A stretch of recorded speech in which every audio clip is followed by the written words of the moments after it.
স্বর্গ কোথাও কি তাহলে মনে হচ্ছে এরকম সত্যি কোনো আদৌ কোনো সম্ভাবনা আছে যে গুজরাটের মানুষ, রাজস্থানের মানুষ, হরিয়ানার মানুষ, পাঞ্জাবের মানুষ তারা এসে ভোট দিয়ে চলে যাবে, বাংলার ভোটার, বাংলার নাগরিক, তার নাগরিকত্ব একটা সংকট প্রশ্নচিহ্নের মুখে দাঁড়াবে?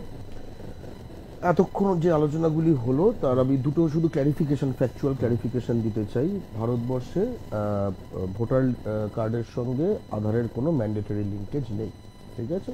এটা বারবার সুপ্রিম কোর্টে ক্ল্যারিফাইড হচ্ছে। পুট্টুস্বামী কেসে ইলেকশন কমিশন 2023-এ বলেছে কোনো মানে আমার নেই, ওনার আছে কিনা জানি না, কিন্তু কোনো ম্যান্ডেটরি লিঙ্কেজ নেই, ঠিক আছে? তো আধারটাই তো ম্যান্ডেটরি, সেটা একটা মানে আধার ম্যান্ডেটরি না, আবার আধারের সঙ্গে এপিকের লিঙ্কেজও ম্যান্ডেটরি না। ফলে এটার ফলে বোঝা যাচ্ছে সব, এটার ফলে কোনো মানে কোনো প্রযুক্তিগত বাধা ফাধা এর ফলে বুঝে যাবে সঙ্গে সঙ্গে, এসব কোনো গল্প নেই। এক দ্বিতীয় একটা কথা বলতে চাই, আমরা সেই সময় বাস করছি, সেই ভারতীয় যুক্তরাষ্ট্রে বাস করছি যে সময় চিফ ইলেকশন কমিশনার, অর্থাৎ যিনি এই পুরো ব্যবস্থার অন্যতম হর্তাকর্তা, ফার্স্ট অ্যামং ইকুয়ালস আমরা বলি, সকল ইলেকশন কমিশনার, তার মধ্যে চিফ ইলেকশন কমিশনার যেরকম সুপ্রিম কোর্টের চিফ জাস্টিস যেরকম, তিনি কিভাবে কে হবেন, ঠিক আছে? আমি হব, তুমি হব, নন্দনা হবেন, ঠিক আছে? কে হবেন, ঠিক আছে? এটা নিয়ে সুপ্রিম কোর্ট বলেছিল যে এটা ঠিক করবে বিরোধী দলনেতা, প্রধানমন্ত্রী এবং সুপ্রিম কোর্টের যিনি চিফ জাস্টিস, ঠিক আছে? আপনারা শুনছেন কে কে? চিফ জাস্টিস, প্রধানমন্ত্রী, বিরোধী দলনেতা। নরেন্দ্র মোদীর সরকার এটা শুনে বলল এইসে তো নাই চলেগা বস, এ তো নিউট্রাল আদমি হয়ে যায়গা। কি করলেন তারা? তারা একটি অর্ডিন্যান্স পাশ করলেন, পরে সেটা আইন হয়ে গেছে, যে এইটি তিনজনই করবে, তাতে বিরোধী দলনেতা থাকবে, প্রধানমন্ত্রী থাকবে, কিন্তু তৃতীয় ব্যক্তি আর প্রধান বিচারপতি থাকতে পারবে না, সেটা তার ক্যাবিনেটের একটা মিনিস্টার থাকবে, ঠিক আছে? মানে তার বস। এবার একটা কথা ভেবে দেখুন তো, এতক্ষণ যে টিএন সেশন, সুকুমার চান নিয়ে আলোচনা হচ্ছিল, তাদেরকে যদি বলা হতো যে সেনবাবু বা সেশনবাবু, এই যে তিনজন ছিল চিফ জাস্টিস, এই বিলে বদলে এইটা করে দিল, আপনি যদি আজকে বেঁচে থাকতেন আপনি কি বলতেন? ধরুন এইখানে এই স্টুডিওতে যদি থাকতো, কি বলতেন? এটা আমি জেনারেল কথা বললাম। এবার কিন্তু খুব সিরিয়াস একটি ঘটনায় আসা যাক, খুব সিরিয়াস ঘটনা। এবং ধন্যবাদ আর প্লাসকে, এবং আর প্লাসকে বিশেষভাবে ধন্যবাদ জানাবো, কারণ আর প্লাসের দর্শক যারা, তারা অন্তত জানেন যে এই স্টুডিওতে, এই সঞ্চালকের সামনে, এই সংগঠনের এই ব্যক্তি বারবার আমাদের ভোটার লিস্টে কিভাবে এরকম ভাবে লোক ঢোকানো হয়েছে, এখানকার ডোমিসাইলের কাগজ কিভাবে মুড়িকুমুড়কির মতো পাওয়া গেছে, এবং সেই ডোমিসাইলের কাগজের বিরুদ্ধে কিরকম ভাবে সিআইডি সিবিআই তদন্ত চলছে, এবং সেটা যে হাজারে হাজারে হাজারে হয়েছে, সেটা বারবার এই চ্যানেলেই আপনাকে দেখানো হয়েছে। অন্য চ্যানেল আপনি যদি দেখুন সারাক্ষণ, তাহলে এগুলো জানতে পারবেন না। এই চ্যানেল দেখা যে কারণে জরুরি, ঠিক আছে? প্রথমত, বাংলার রাজনৈতিক ভবিষ্যৎ নির্ধারণ করবে বাঙালি, এটা খুব স্বাভাবিক, ঠিক আছে? বিহারের রাজনৈতিক ভবিষ্যৎ তো বাঙালি নির্ধারণ করবে না, বিহারি নির্ধারণ করবে, তাই না? গুজরাটের রাজনৈতিক ভবিষ্যৎ মারাঠিরা নির্ধারণ করবে না, গুজরাটে নির্ধারণ করবে, তাই এটা খুব স্বাভাবিক, ঠিক আছে? সে বাঙালির পদবী নন্দ হতে পারে, সে বাঙালির পদবী ভট্টাচার্য হতে পারে, সে বাঙালির পদবী সর্দার হতে পারে, সে বাঙালির পদবী চট্টোপাধ্যায় হতে পারে, ঠিক আছে? এবার প্রবলেম হচ্ছে আমাদের শাসক দল এমন একখানা দল যে ভোট ছাড়া কিছু বোঝে না। একটু ব্যাকগ্রাউন্ডে যাই। আমাদের এই পশ্চিমবঙ্গে যারা পশ্চিমবঙ্গে ভোট করতে এলিজিবল নয়, অর্থাৎ এখানকার স্থায়ী বাসিন্দা নয়, এটা ঢোকার বেসিক্যালি তিনটে রুট রয়েছে। প্রথম কথা জানা দরকার, ঠিক আছে? এক নম্বর রুট, সেটা হচ্ছে জাস্ট তুমি এখানে ডোমিসাইলের কাগজ বার করছো, যেটা একদম স্ট্যাট এসডি অফিসগুলো মিলে, যেটা বিরাট স্ক্যাম, সকলে জানে, ঠিক আছে? এবং সেগুলো অ্যাটলিস্ট হাজারে হাজারে হয়েছে, অ্যাটমোস্ট লাখে লাখে হয়েছে। মূল বেনিফিশিয়ারি কারা, সেগুলো এই স্ক্যামে বেরিয়েছে ইউপি, বিহার, ঝাড়খণ্ড, ঠিক আছে? যারা মূল বেনিফিশিয়ারি, এর এখান থেকে একদম মানে ফেলো করেই মাখো তেল করে বার করেছে, এবং এখানে রাজ্য সরকারি কর্মচারীরা ইনভলভ। আর কারা ইনভলভ?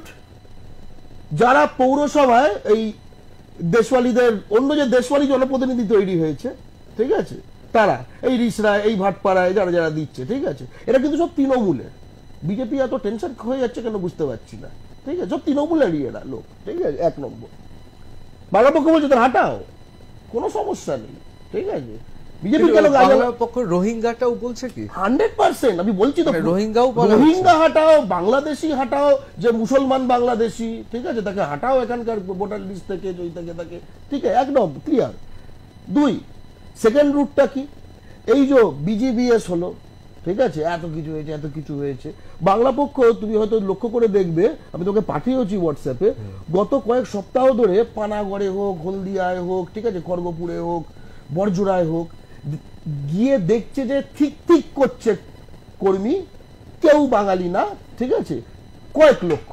এবার এরা কিন্তু ভোটিং এর জন্য এলিজিবল নয়, ঠিক আছে, কিন্তু তারা সব পেয়ে গেছে।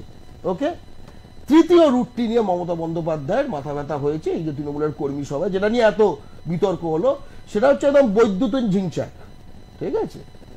বাংলা পক্ষের স্পষ্ট দাবি, গত 10 বছরে আপনি দুভাবে একটা জায়গায় ভোটার হতে পারেন, ঠিক আছে, এক হচ্ছে আমি জেলা বদলালাম, হোয়াট এভার, ওকে, কিংবা আমার বাবা মা এখানে ছিল, আমি নতুন ভোটার অ্যাড হলাম, ঠিক আছে, আমি এখানেই থাকি, ওকে। গত 10 বছরে যে যে অ্যাড হয়েছে পশ্চিমবঙ্গের ভোটার লিস্টে, এই দুটো ক্যাটেগরির যারা বাইরে, এদের তো একটা পেপার ট্রেল আছে, যে লোকাল কোনো একটা কেউ বলেছে যে এখানকার এই, অথবা অনলাইনে যে অ্যাপ্লিকেশন করে করা হচ্ছে বিভিন্ন যে জিনিসগুলো, এগুলো কিন্তু অসম্ভব জিনিস না, আমাদের এটা ক্লিন করতে হবে। কিন্তু আমাদের মাটিটা কিন্তু সম্পূর্ণভাবে বহিরাগতদের নিয়ন্ত্রণাধীন দখলদারির মধ্যে চলে যেতে পারে না। তারপরে কি ঘটনা ঘটলো, মমতা বন্দ্যোপাধ্যায় বললেন, কি লক্ষ্য করে দেখলেন মমতা বন্দ্যোপাধ্যায় বলার পরে কি ঘটলো? তৃণমূলের কোন ব্যক্তিত্বের কোন, ধরুন ববি হাকিম, ঠিক আছে, বা এই যে বিজয় সাগর মিশ্রা, যেটা হচ্ছে রিসরার চেয়ারম্যান, এদের মুখে কোনো কথা শুনেছেন এই বিষয়ে? মমতা বন্দ্যোপাধ্যায় তৃণমূলের সুপ্রিমো, তারা বলেছেন, আপনি দেখেছেন ববি হাকিম বলেছে যে এই আমাদের নেত্রী বলেছেন যে এরকম হাঁটাতে হবে, আমরা এই যে বলেও দিয়েছেন বিহার, বলেও দিয়েছেন গুজরাট, আমরা এইখান থেকে যারা বেআইনি ভাবে ঢুকেছে আমাদের ভোটার লিস্টে সবকে হাঁটিয়ে দেবো, বলতে শুনেছেন? বরং কি দেখলেন, শুভেন্দু অধিকারী দৌড়ে গেছে নির্বাচন কমিশনে, যে কি ভোটার লিস্টের নিয়ে প্রশ্ন উঠছে কেন। বরং কি দেখলেন, সুকান্ত মজুমদার, ঠাকুর ঘরে কে আমি কলা খাইনি, সে বলছে না হিন্দিভাষীদের আমার মনে হয় টার্গেট করা হচ্ছে, আজকে একদম টুইট বেরিয়েছে, ঠিক আছে। আর কি দেখলেন, অর্জুন সিং বিশাল, আমাদের বাংলা পক্ষর যে সম্ভাব্য যে মানে বুথগুলোতে এই জিনিসগুলো হয়েছে, কারণ আমাদের তো গ্রাউন্ডে কাজ করি আমরা, এই যে লিস্টটা বার করেছিল, তার লিস্ট একদম পোস্ট করে বলেছে যে এইভাবে কিন্তু এইসা নেই চলেগা, হাম 140 সাল সে হ্যায় ইত্যাদি, ঠিক আছে। আমি জাস্ট 30 সেকেন্ড নিয়ে, না 140 বছর ধরে যদি কোনো অবাঙালি, 140 জনের কথা হচ্ছে না তো, মানে বিহার থেকে 100% ভোট করবে, তুমি সে অবশ্যই এখানে ভোট করবে, সে অবশ্যই এখানে ভোট করবে, তার নাতিও এখানে ভোট করবে, এটা নিয়ে কথা, অর্থাৎ সে এটাতে বিভ্রান্ত করার চেষ্টা করছে। আমি বলছি কোথায় কোথায় দেখতে হবে, আমি একটা স্যাম্পল দিয়ে দিচ্ছি, এটা দেখে নেবেন। শুধু ধরুন ব্যারাকপুরের জগদ্দল, বুথ নাম্বার 1, 3, 5, 8, 10, 11, 12, 38, 56, 78, 95 থেকে 106, 184, 228, 229, 230 থেকে 240। আমরা গ্রাউন্ডে কাজ করি সারা বাংলার, এই প্রতিটি লোকসভা অনুযায়ী, প্রতিটি বিধানসভা অনুযায়ী, প্রতিটি বুথ অনুযায়ী কোথায় কোথায় বাংলা ও বাঙালির শত্রুদের অবৈধভাবে গত 10 বছরে এখানে ঢোকানো হয়েছে। আর কেউ না জানুক, আর কেউ না মানুক, বাংলা পক্ষ জানে। আজকে এই যে লোকগুলোকে ঢোকানো হয়েছে, তো Trinamool involve, BJP involve. Trinamool কিভাবে ইনভলভ, এই যে লোকগুলো আপনি লক্ষ্য করে দেখবেন, এই যে বলছে বারবার, কারা চুপ থাকছে, এরা তৃণমূলের মধ্যে বিজেপির লোক, এরা তৃণমূলের মধ্যে বিজেপির লোক। আমি বলছি এই লোকগুলোকে ধরা হোক, কারণ ফাইনালি এই যে বেআইনিগুলো হচ্ছে না, এর মধ্যে একটা রেফারেন্স লিস্ট রয়েছে, পেপার ট্রেল রয়েছে। এই ব্যক্তিগুলো যদি আমরা না ধরি, একটা খুব ইন্টারেস্টিং মনে পড়ে, লাস্ট যে পৌরসভা ইলেকশন হয়েছিল বড়বাজারে, সন্তোষ পাঠক যে একটা ক্রিমিনাল, ঠিক আছে, সন্তোষ পাঠক যিনি একটা অত্যন্ত সৎ লোক, ঠিক আছে, সারা ভারতের সবচেয়ে সৎ লোক সন্তোষ পাঠক হয়েছে, ওকে, ভার্সেস শক্তি প্রতাপ সিং, সে হচ্ছে ছিল তৃণমূলের ক্যান্ডিডেট, ঠিক আছে, যুব তৃণমূল তখন করতো, হুড়গুড় করতো, ফ্লেক্স লাগানো আর কি, ঠিক আছে। একখানা ওয়ার্ড, সন্তোষ পাঠক, এর বাড়ি হচ্ছে বালিয়া, শক্তি প্রতাপ সিং ও কোথাও এটা ওখানকার হবে। এদের নিজেদের মধ্যে একটা ইকুয়েশন থাকে, ঠিক আছে। এই যে দিল্লি থেকে যখন নেতারা আসে না, ঠিক আছে, তখন হোয়াট এভার এদের বিজেপির, কিন্তু অর্জুন সিং যারা, ঠিক আছে, এই যে করে দিলে শুভেন্দু অধিকার বা সুকান্ত মজুমদার কখনো পারবে না, ওই যে ইকুয়েশনটা, এদের সেই ইকুয়েশন, কিন্তু আলাদা দল। কিন্তু এমনি সময় ইকুয়েশনটা বেরোয় না। ওই সময় দুজনেই জিততে চাইছে, অন ক্যামেরা আমার মনে পড়ে অন্য একটি চ্যানেল নাম করবো না, ঝগড়া করছে, রাস্তায় ঝগড়া করছে, একে অপরকে বলছে যে তোর ভোটার গুলো তো গত বলে ইহা ভি ভোট দেশ মে ভি ভোট, এটা বাংলাদেশ না, এটা দেশওয়ালির দেশ, ঠিক আছে? ইহা ভি ভোট ওই ভি ভোট, এটা কবেকার কথা বলা হচ্ছে? এটা 3-4 বছর আগেকার কথা বলা হচ্ছে। এই সন্তোষ পাঠক, এই বিজয় সাগর, এই সন্তোষ পাঠক তৃণমূলের না, এই বিজয় সাগর মিশ্র তৃণমূলের, ঠিক আছে? আপনি জানেন কিরকম ভাবে এগুলো ঢোকানো হয়েছে, যে ইউপি বিহারে যে যেখানকার থেকে মানে লোকজন এগুলোকে বেআইনি ভাবে ঢোকানো হয়েছে, তাদের ওখানকার শ্রাদ্ধ ফাদ্য থেকে শুরু করে বিএপি অ্যাটেন্ড করতে ওইখানে যায়। এদের এখানে বিয়ে হলে ওখান থেকে এমএলএ এমপি আসে, স্থানীয় কাউন্সিলর আসে। আপনি এটা পশ্চিমবঙ্গের ক্ষেত্রে বাঙালিরা ভাবতে পারে? ওরা ভাবতে পারে? আমরা কিছুতেই, আজকে একটু আগে শুভেন্দু অধিকারী এখানে মিটিং করছে, আপনারা দেখালেন, একদিকে বসে আছে কে? শিশির বাজোরিয়া, ঠিক আছে? আর একদিকে বসে আছে কে? এমন একজন বিধায়িকা, এক্স বিধায়িকা এখন, ঠিক আছে, যিনি বলেছিলেন যে পবন সিং খুব ভালো সিঙ্গার, খুব বিরাট শিল্পী, এবং পশ্চিমবঙ্গে চিত্রঞ্জন লোকোমোটিভ ওয়ার্কসের নাম থেকে চিত্রঞ্জন নামটিকে উপরে ফেলা উচিত। আমরা যে কি জিনিসের মধ্যে পড়ে গেছি। আপনি বিরোধী দলটা যদি আমাদের একটা ঠিকঠাক হতো, তাহলে এই তৃণমূলের মধ্যে এই যে যারা এইভাবে ঢুকিয়েছে বা কেন্দ্রীয় ভাবে যে এইভাবে ঢোকানো হচ্ছে বেআইনি করে, বিলিয়ন মিলিয়ন যেগুলো হোক, সবকটাকে ধরতে পারত। বাঙালি তো বিরাট ফাঁকতালে পড়ে গেছে। আমাদের স্পষ্ট কথা, এনিবডি, সে বাংলাদেশি হোক, রোহিঙ্গা হোক, চীনা হোক, গুজরাটি হোক, বিহারি হোক, হরিয়ানবি হোক, ইভেন দরকার পড়লে আসাম, শিলচর, ত্রিপুরা, সেখানকার বাঙালি হোক, গত 10 বছরে যারা অ্যাড হয়েছে তাদের ক্লিন করতে হবে। এইটা কিন্তু আমরা অনেক কষ্ট করে এই পশ্চিমবঙ্গ একটা ভূখণ্ড এখনো ভারতে আমরা রক্ষা করছি, বাকি সব জায়গায় আমাদের পিটিয়ে পিটিয়ে তাড়ানো হচ্ছে ভারত জুড়ে।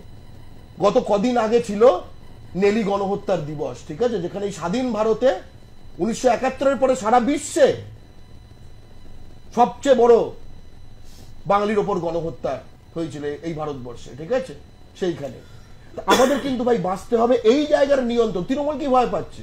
বলে কিছু কিছু এলাকায় প্রথমে তো এইসব লোকাল লোকগুলো ঢুকিয়েছে, তারপরে হাত থেকে যখন আউট হয়ে যাচ্ছে এখন ভোটের কথা মনে হচ্ছে ভাই, আর কিছুই না। তৃণমূল ভোট ছাড়া জাগে না। আর এখানে একটা কাক কোকিলের একটা ডিম পাড়ার ব্যাপার রয়েছে। বিজেপি কি মনে করছে যে তৃণমূল আহম্মক, তুই মনে করিস যেগুলো এনেছিস, ঠিক আছে, ইউপি বিহার ঝাড়খণ্ড, এগুলো তোর ভোট, ওগুলো তো আমার ভোট। আসলে তুই তো কদিন তা দিয়েছিস মাত্র, তুই ভেবেছিস একটা শ্রী খেলা, একটা সাইকেল মাইকেল এই দিয়ে ধরে রাখবি, ওটাও নেবে, পৌরসভায় তোকে দেবে জলকলের ভোট, তারপরে লাথি মারবে জোড়া পায়। আমি ক্ষেত্রে বঙ্গবাসীর ক্ষেত্রে আমি বাঙালি জাতি, শুধুমাত্র বাঙালি বলবো না, বঙ্গবাসী যারা বাংলায় থাকে, যে আগরওয়াল, শরৎচন্দ্র পড়েন, যে পান্ডে তিনি রবীন্দ্রনাথ পড়েছেন, তাকেও আমি বাঙালি ধরবো।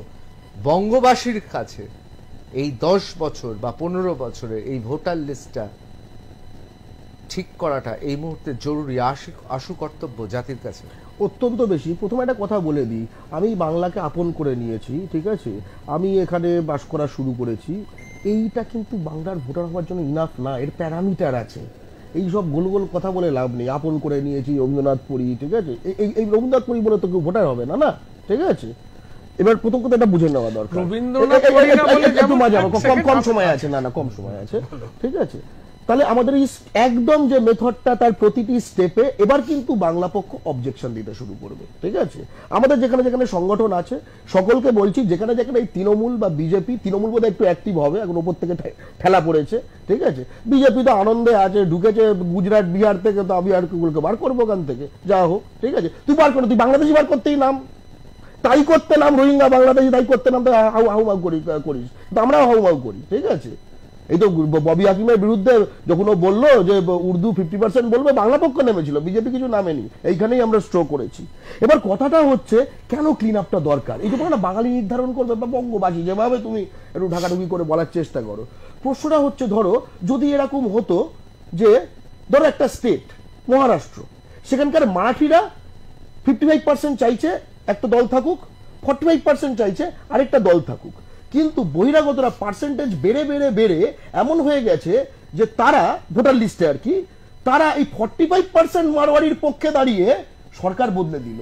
অর্থাৎ সংখ্যাগরিষ্ঠ মারাঠি যেদিকে, মারওয়ারি না সরি, মারাঠি যেদিকে, তাই দিয়ে মহারাষ্ট্রের সরকার গঠিত হচ্ছে।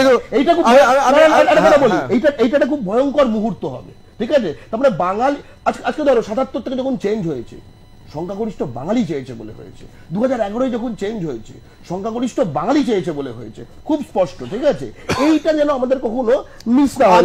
লাস্ট একটা কথা বলবো, তথ্যগত জিনিস, এই যে বললেন সুজলা সুফলা, জিন কিন্তু আসলে লক্ষ বছরে বদলায়, এটা খুব মানে এই সময় বদলায় না। দ্বিতীয় কথা, কেন্দ্রীয় সরকারের লেবার ডিপার্টমেন্টের ডেটা অনুযায়ী 15 থেকে 59 বছর বয়সের কর্মক্ষম পুরুষ যারা, তারা প্রতি সপ্তাহে কত ঘন্টা খাটেন, সেখানে পশ্চিমবঙ্গের কত ঘন্টা খাটার সংখ্যা আসাম, ইউপি, ঝাড়খণ্ড, বিহার, উড়িষ্যা, এই প্রতিটি রাজ্যের থেকে বেশি।